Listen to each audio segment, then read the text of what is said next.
कथा कहानियाँ।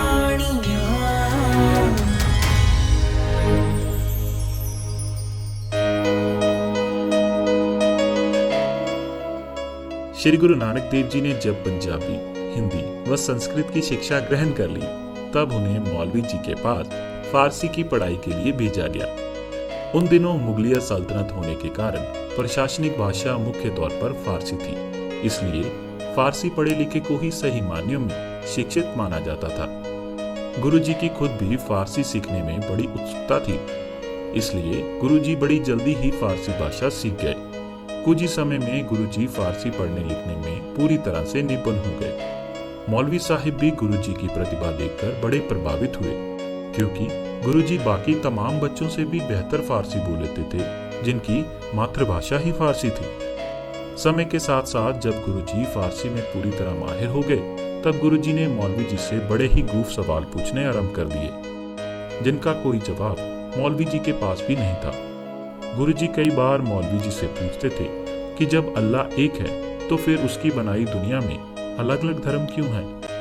मौलवी बहुत कोशिश करके अपनी समझ के अनुसार जवाब देने की कोशिश करता, पर गुरुजी उसके जवाब सुनकर संतुष्ट नहीं होते और अपने सवालों के जवाब हमेशा तलाशते रहते।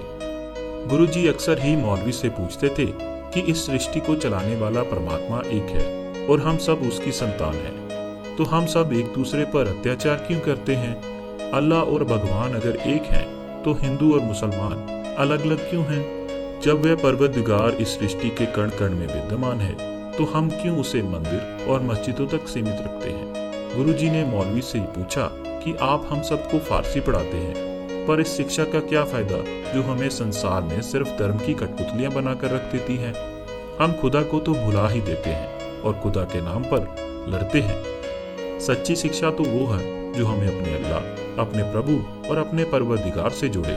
मौलवी गुरुजी की बातें सुनकर इतना खुश हुआ कि गुरुजी को कहने लगा कि पहले मैं तेरा उस्ताद था और तू मेरा शागिर्द, और आज से मैं आपका शागिर्द हो गया हूँ और आप मेरे उस्ताद बन गए हो। मौलवी गुरुजी से इतना प्रभावित हुआ कि उनकी बातें मेहता कालू जी को जाकर कही कि आपका पुत्र तो रब का कोई पैगंबर है और उसका संदेश देने के लिए ही इस दुनिया में आया है।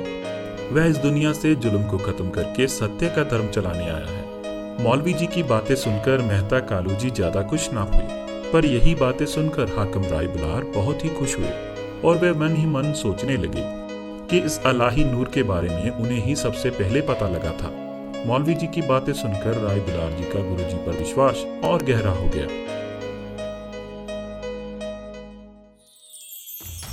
हाय किया कथा